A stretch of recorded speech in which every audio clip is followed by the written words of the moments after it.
So let's talk about the stigma that Black women face when they are, assertive. When Black women are assertive, I feel like we are labeled angry Black women. And I feel like those terms are most of the time said to quote unquote put Black women in their place. Now, when I started out working as a property manager, I wanted to be friendly, I wanted to be nice, I wanted to be liked, by my peers, my coworkers, colleagues, however you want to call them, by the residents in my building. I wanted them to like me as a person. So I was very nice. I was very lenient on a lot of things. And I'm going to say this. So if you are a woman and you have a management position, I suggest, from my own mistakes and, just trial and error and just learning, you need to be assertive from the door. You need to be assertive from the rip. I've noticed just with working with, I work with a lot of, I would say, middle-aged white men, and I don't like micromanaging people. Sometimes you have to micromanage people. So my tip is, you can be nice, but at the same time, you have to have an air about you, that will let the people that are working, with you or even underneath you know that you're not about to deal with, half-assness, basically. And I feel like when you are lenient, people will try, you give people an inch and they will take a mile. And I found myself really micromanaging certain individuals at work. And so yeah, I suggest that, if you're a woman, especially a Black woman or any minority woman, if you're going into a management position, you need to make sure you are assertive. You can be nice, but make sure you are assertive, And I've always heard, like, growing up, oh, they gave her a little position of power and now she done lost her mind. Or now, like, I would always hear other women say that about other women in management positions. But now I see why some women have to get a little bit crunk when they're in management positions. Now, do y'all think that Anna Wintour, was, taking BS when she was down at Condé Nast or, working with Vogue? No, when she wanted something done and she delegated that responsibility to someone, it was done. You think that Oprah is down at Harpo Studios letting people run her? No.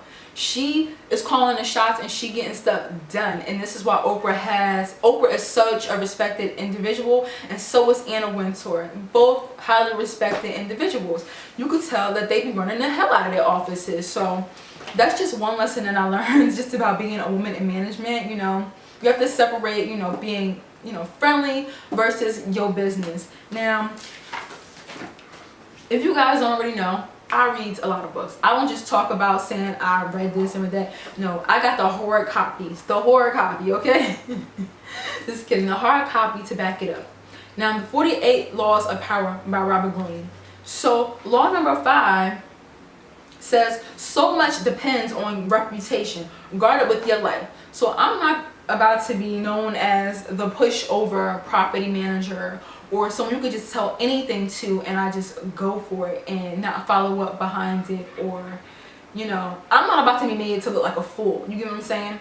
So if you're supposed to do something and you don't do it and it falls on me and now upper management is questioning me, now if I have to micromanage any grown person, you're a grown person, you know what you're supposed to do. If I have to micromanage you, you're gonna wish you just did what you were supposed to do from the very start, okay? And so basically, reputation is the cornerstone of power. Through reputation alone, you can intimidate and win. Once it slips, however, you are vulnerable and will be attacked on all sides. Make your reputation unassailable. Always be alert to potential attacks and thwart them before they happen. Meanwhile, learn to destroy your enemies by opening holes in your own reputations, okay? Then stand aside and let public opinion hang them. And that is that. And so I just wanted to say that because that is something that I've been learning this week. There are people that work with that drop the ball. Now, I am someone who is independent. I can work on my own. I'm a self-starter.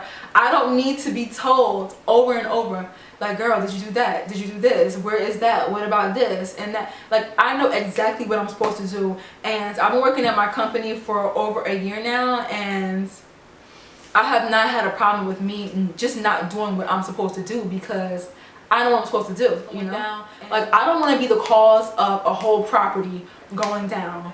I don't want to be that black woman who took over the office and now everything is going downhill. And so now it's like, if I start, you know, running the building like a tight ship, it's like, oh, all of a sudden she switched up. Oh, she's changing. But at the end of the day, you're not about to have me, you're not about to bring me down because y'all can't get what you have to do together. But I try to do, you know, give everything my best. You know, I try to do everything to the best of my ability. You know, it's just not in me to just half-ass do things. It's just not. And so I just feel like working in a luxury rental, I feel like my building, yeah, we Maserati, like, you know what I'm saying? Like, you know, this is Tesla over here, you know? Like, if you want that, you know, that low budget stuff, if you want, you know, Toyota or, you know, Camry, you know, I used to have a Toyota Camry, them shits. So no shade to Toyota Camrys. I even drive an Altima, you know. But if you want Altima, you know, you want Honda, you want Hyundai, you know, go over there, you know. But this is Maserati. This is Tesla, you know what I'm saying? This is Porsche, you know. We high end over here. So I try to, you know, just to give an analogy, that's how I try to run my property. And I learned a hard lesson, you know, to be assertive from the very beginning, from the rip, so that when you tell someone that you need something done on Tuesday, it's done on Tuesday, and not folks are not pussyfooting around and now it's Friday and now what you needed to be done isn't done. So and even Nicki Minaj spoke on it, you know. If I could find a clip to that conversation, I'm gonna put it in this video. You know, when a man says they want something done, it's done right away. But when a woman says they want something done, then all of a sudden she's a bitch. And I get exactly what she means by that. And you know, Nicki Minaj has this you know, reputation as being very, you know, abrasive in the way that she comes at people. But then again, I can understand why she is the way that she is. You have to be a beast. That's the only way they respect you. When I am assertive, I'm a bitch. When a man is assertive, he's a boss. Bossed up. He bossed up. Yeah, he's bossed up. No negative connotation behind bossed up, but lots of negative connotation behind being a bitch. And I'm pretty sure behind closed doors, Beyonce be getting on folks too. Okay.